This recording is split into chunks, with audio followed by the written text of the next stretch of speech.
اور اسی طرح انسانی زندگی ہے، ہماری زندگی کا اختتام بھی بہت اہم ہے، کیونکہ اللہ کے یہاں اس کا اختتام ہی اعتبار ہونا ہے اور اسی کی بنیاد پر فیصلہ سنایا جائے گا۔ بہت خوش نصیب ہیں وہ لوگ جسے اللہ تعالیٰ حسن خاتمہ عطا فرما دے۔ چنانچہ حضرت انس بن مالک رضی اللہ تعالیٰ عنہ بیان فرماتے ہیں کہ رسول اکرم صلی اللہ علیہ وسلم نے فرمایا کہ اذا اراد اللہ بعبد خیرا استعملہ، کہ جب اللہ تعالیٰ کسی انسان کے ساتھ، کسی بندے کے ساتھ خیر اور بھلائی کا ارادہ چاہتا ہے تو اسے استعمال کر لیتا ہے۔ صحابہ کرام نے پوچھا کہ اللہ کے رسول اسے کیسے استعمال کرتا ہے؟ تو آپ صلی اللہ علیہ وسلم نے فرمایا کہ یوفقہ لعمل صالح قبل الموت، کہ اسے موت سے پہلے عمل صالح کی توفیق دے دیتا ہے۔ اس حدیث کو سنن ترمذی نے روایت کیا ہے، حدیث نمبر 2142، اور علامہ البانی نے اس حدیث کو صحیح کہا ہے۔ اور دوسری حدیث جس کے راوی حضرت عبداللہ بن مسعود رضی اللہ تعالی عنہ ہے،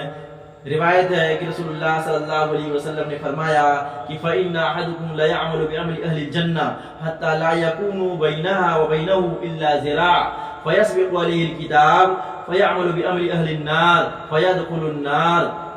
رواہ البخاری، حدیث نمبر 7454، کہ بلا شبہ تم میں سے ایک شخص برابر جنتیوں والا عمل کرتے رہتا ہے یہاں تک کہ اس کے اور جنت کے درمیان صرف ایک ہاتھ کا فاصلہ باقی رہ جاتا ہے، تو اس کی تقدیر اس پر سبقت کر جاتی ہے اور وہ جہنمیوں والا عمل شروع کر دیتا ہے اور وہ جہنم میں داخل ہو جاتا ہے۔ اور یقیناً ایک شخص برابر جہنمیوں والا عمل کرتے رہتا ہے یہاں تک کہ اس کے اور جہنم کے درمیان صرف ایک ہاتھ کا فاصلہ باقی رہ جاتا ہے،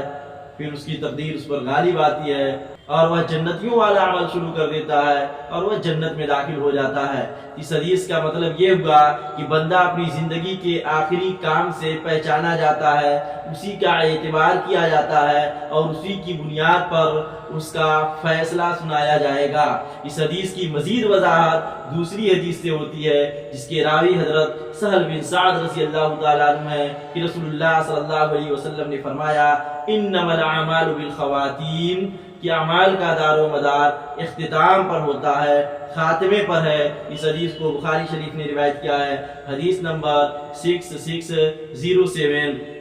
ان دونوں احادیث سے حسن خاتمہ کی اہمیت کا اندازہ لگایا جا سکتا ہے کہ حسن خاتمہ کی کس قدر اہمیت ہے، کہ ہمارے اختتام ہی کی بدولت ہمارے لیے جنت اور جہنم کا فیصلہ سنایا جائے گا۔ ضرورت اس بات کی ہے کہ ہم اپنے خاتمہ کو اچھا اور بہتر بنانے کی کوشش کریں، اور دنیاوی اعتبار سے بھی کسی بھی چیز کا اختتام بہت اہمیت کا حامل ہوتا ہے۔